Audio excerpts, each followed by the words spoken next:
Welcome back. All right, so I'm wearing my Matthew Tkachuk for this one. Right, so Tkachuk's in the news right now as a guy that, well, he hasn't chosen arbitration, and we're not quite sure what's going on. And there are a few guys. So I want to talk a bit about contracts, signing contracts and knowing what to sign and when to sign it. And it is definitely not as easy as it looks. For a general manager, you are betting on what the player will do. You're not paying them for what they did. Contracts back in the 90s, it was about what a player did. You know, that guy's a 50 goal scorer. He makes $8 million a year. Makes total sense, even though he might not be that player anymore, right? We saw plenty of guys who, in their later years in their career, were making big money, even though their production had really dropped off. GMs can't afford to do that in the salary cap era. You can't afford to be giving somebody $5-6 million if they're worth three because of what they did for you 5 years ago. So paying a guy back, which used to be a thing, is no longer a thing. Even though it's not really exactly what it was, but it's kind of how it ends up looking, right? And again, without a salary cap, it doesn't matter. But with a salary cap, it does. So it's interesting. I'll talk through this first. So we'll talk about JT Miller because, of course, it's a topic of conversation a lot. And I understand it. He's 29 years of age. He's coming off of a season where he had 32 goals, 67 assists, 99 points in 80 games. But he's a tricky player when it comes to re-signing him because you have to look at the whole picture.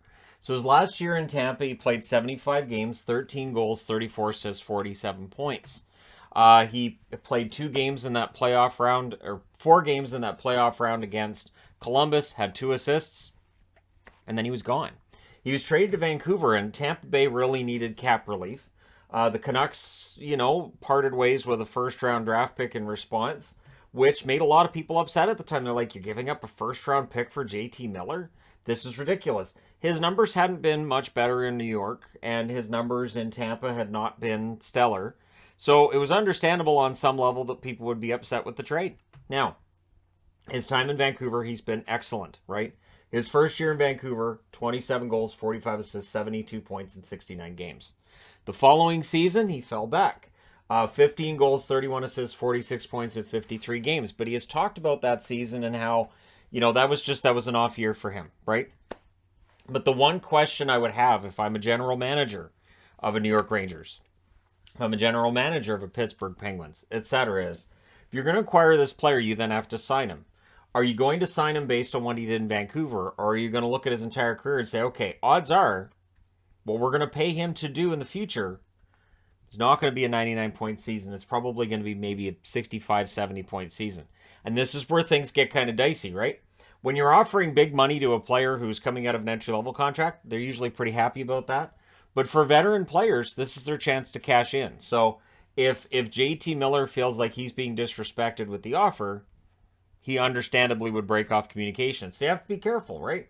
And I don't know what he wants. I mean, the number that keeps coming up will be a $9 million cap hit. At $9 million, I like Miller.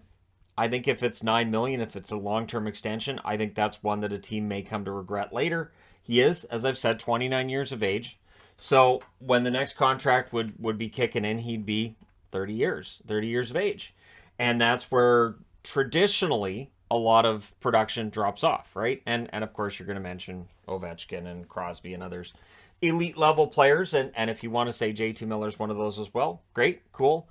But it is not that simple. It is not a simple thing to do in terms of re-signing a player. I always get a kick out of when fans say, well, just re-sign him. He's worth it. Just give it to him. There's a lot more that goes into it than that. Because if you look at that 99-point season this past year, it's not just a career year. It is miles beyond the best year he had before that, which was the 72-point season in 2019-2020. Now, Matthew Tkachuk is a bit of a different argument here, isn't it? So there's a reason I wanted to have them both on the board, and then we'll talk about Kadri, who's still a UFA as I'm recording this. We'll see if that's still the case by the end of the day. Matthew Tkachuk, he's 24, so he's 5 years younger, right? 80 games played in 2018-2019, 34 goals, 43 assists, 77 points. That was a great year. He fell back a bit in 2019-2020, as the Flames did. 69 games, 23 goals, 38 assists, 61 points. 2020-2021 was not a great year for Calgary. They missed the playoffs. 56 games, 16 goals, 27 assists, 43 points. This season, he hits that next level. 82 games, 42 goals, 62 assists, 104 points. It is easier to project for Matthew Tkachuk who's a restricted free agent, so it's a different situation than Miller, who's going to be an unrestricted free agent next summer. But with Tkachuk, it's easier to project, hey, 100 points, he can hit that again. He can at least hit 90 consistently, right? The right line mates, he can hit 90 points a year. He might be good for 100 points a couple more times in his career as well. And when I say a couple, I mean I'm being conservative. It could be more than that. But for Tkachuk, does he want to stay in Calgary? And this is of course that slippery slope. We went through this with Johnny Gaudreau. And I think that if Matthew Tkachuk decides I'd kind of like to be walked to unrestricted free agency and look elsewhere, it definitely is going to cause that perception that players don't want to play in Calgary to really amp up. And I don't think that's always fair. We have these ebbs and flows where, yeah, players will leave a team kind of en masse. Doesn't mean players don't want to play there in general, just those players decided to move on. So for Matthew Tkachuk, the number that you hear, that $9 million, makes more sense for Tkachuk. You can argue $10 million for Tkachuk. I would argue that there's a certain point, though, where if you give Tkachuk that amount of money, then that expectation might go up a little bit higher. And eventually that expectation reaches a level where a player may not be able to reach it. Not every player is Connor McDavid, Austin Matthews. So, and, Ovechkin, Crosby, these, core guys. So with Tkachuk, I do think 8 years for Tkachuk would make a lot of sense. You take him till he's 32. 8 years for Miller, well, that would take him until he's 38, right? Because his contract, he's still got a year left in it. And that's the part that people, I think, sometimes are forgetting here. There's still a year left in Miller's contract. Now, Nazem Kadri is a different item here altogether. Age right now is 31, so he's older than Miller. He's much older than Tkachuk as well. His final season in Toronto was 2018-2019. I've got 4 years for each guy here. 73 games, 16 goals, 28 assists, 44 points. And then he's traded to Colorado. And it was seen as a situation where Toronto, well, they had to move him. They had to do something. I always argued, and I'll still just say this here, I thought that if the Leafs had kept Kadri, not signed Tavares, yeah, Kachuk's going to the Leafs, there you go, heard it here first. But if they'd not signed Tavares, they would have saved themselves some money. They would have been able to take that money then and put it throughout the rest of their lineup. But again, what's done is done. That first year in Colorado, 51 games, 19 goals, 17 assists, 36 points. 2020-2021, 56 games, 11 goals, 21 assists, 32 points. There wasn't really a lot that he did in Colorado those first 2 seasons that would have you necessarily upset as a Leafs fan that he wasn't in Toronto anymore. But then he had a career year in a contract year. 28 goals, 59 assists, 87 points over 71 games. His scoring tailed off a bit the second half of the season, but it's an excellent season. And so it becomes a question of what is that worth? The player is 31 years of age. Do you offer him a 2 or 3 year deal? Does he balk at that and say, I want at least 5? Does he look at deals being signed by guys like Letang and Malkin, who are older than he is, and say, well, if they're worth that for that much, how much am I worth? And there's an argument to be made for Kadri making a big bank this coming season. I do think Colorado's going to find a way to bring him back. But the problem is that very often a player coming off of that career year in their 30s will tend to sort of go back to that average, that league average. So this coming season, maybe he gets 60 points rather than the 87. 60 points would be a good year for him. But again, how much money do you pay him based on this season? And it's an argument I've had a lot where a contract gets signed and I'll say that's a little bit high. And people will point out that year and say, no, this was a great year. Yes, but you have to consider the other years. And if you're a general manager, you kind of have to consider the other years as well. So you can sit down with Matthew Tkachuk and say, 104 points, that's great.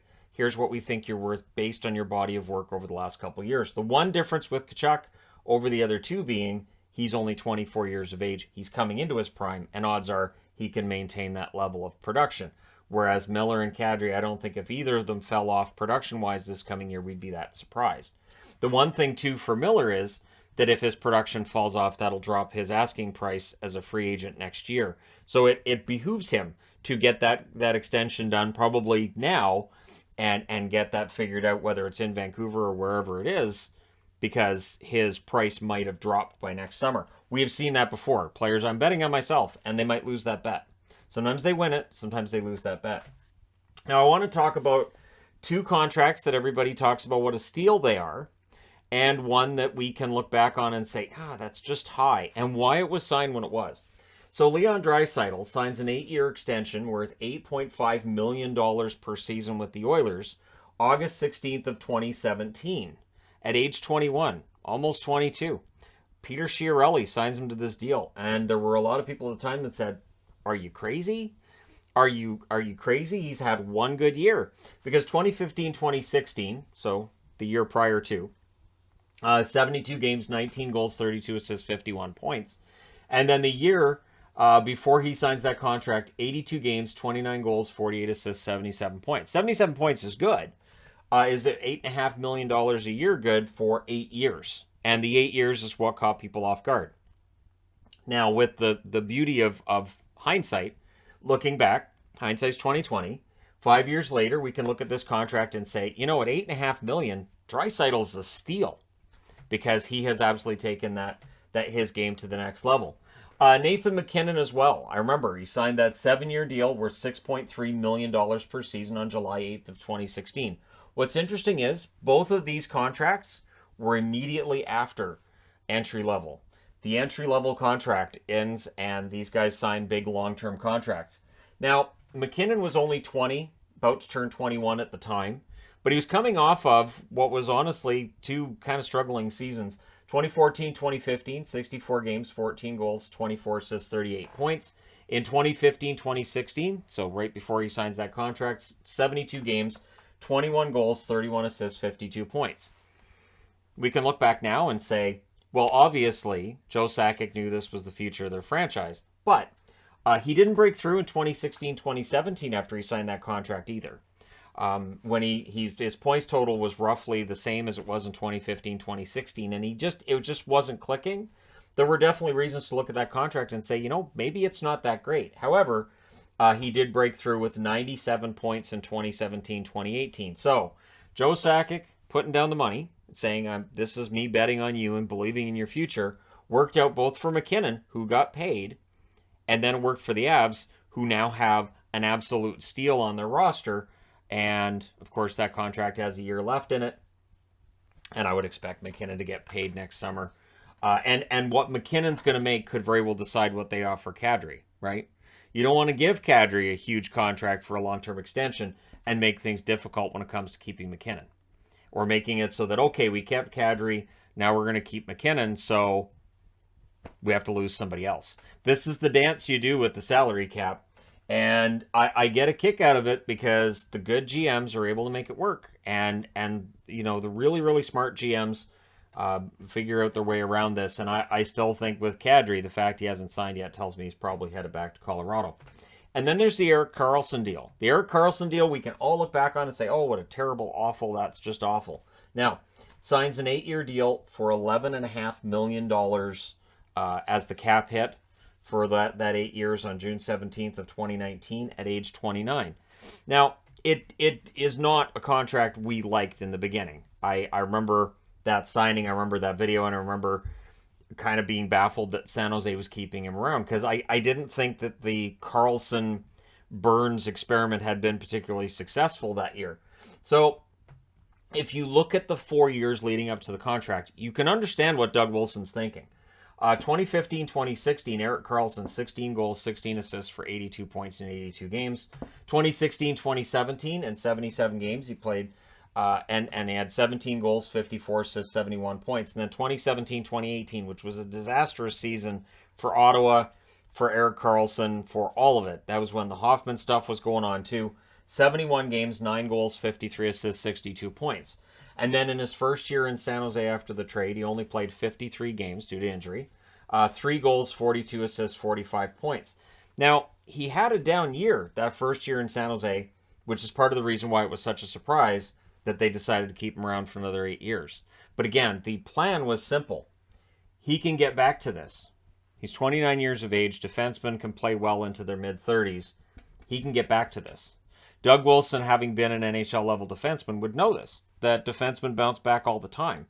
So he was betting on, and it really is always a form of gambling when you get into these kinds of contracts. He was gambling that Carlson could get back to being who he was in 2015-2016. that all the wear and tear he'd gone through, it'd be okay because they could get him back to being that almost a point per game producer. It's not like he was that far off of a point per game. The alarming number being the 3 goals. And the 3 goals was, I remember doing videos then about how it was just, he had no luck. It wasn't that he wasn't taking shots. It wasn't he wasn't generating opportunities. He just had no luck around the net. So that's what San Jose was thinking as well. Would have been, hey, you know, he only had 3 goals, but there was no puck luck for him, and he missed a lot of games. So it is always interesting to see at this time of year how quickly people will pounce on a contract for being bad at the time, as was the case when Draisaitl signs that massive extension. McKinnon's didn't age well that first year, but then it suddenly became a fantastic golden standard of a contract the following year. And for Carlson's, right out of the gate, it looked like an interesting gamble that, again, I could understand why they were doing it, but if San Jose had let him go to market instead, he still would have got that money. There's still a general manager somewhere that would have given him at least $10 million a year based on who he is and his resume and based on the kind of offense he could put up on the blue line. And Carlson was no slouch defensively either in his prime when he was at the top of his game. And I say that like he's not still a premier offensive defenseman in the league, which he is. But again, that contract, that $11.5 million, makes it problematic. If Carlson was getting, I would say if he's getting $7 million a year, I don't think we'd hear nearly as much about it. But 11.5, it's going to cause people to talk. It's what people do in the hockey community. So there you go.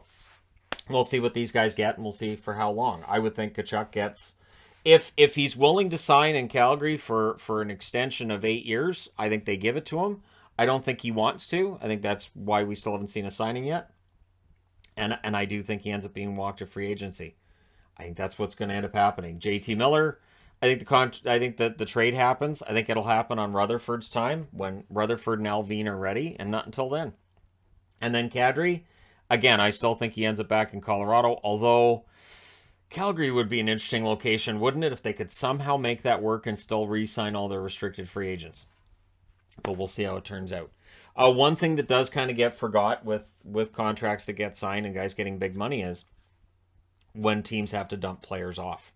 So you're losing guys for nothing. So it is a really a balancing act. And now with general managers in the league, it used to just be you were evaluating talent, you're trading guys out, you're signing guys for contracts. Now everything you do has to be considerate of the cap and how that's going to affect your cap situation, how it's going to affect the other team's cap situation. So you might have a really fair trade to offer, but it does not work under the cap. And that's why we see fewer trades now of consequence than we used to, because back in the day, it didn't matter. A guy could get off to a slow start and just get moved off to another team. Maybe he picks it up, maybe he doesn't. And now it's, well, they can't. That team doesn't have cap space. And then there's other problems with this, and then there's LTIR, yada, yada, yada. So it is a far more complicated process now than it ever has been, and I'm here to report on it whenever any of this happens. Let me know your thoughts in the comment section below, as always. Don't forget to hit like and subscribe if you're browsing your way through, you just happened upon this video. Thank you guys so much for watching, for all your support. I will talk to you again soon.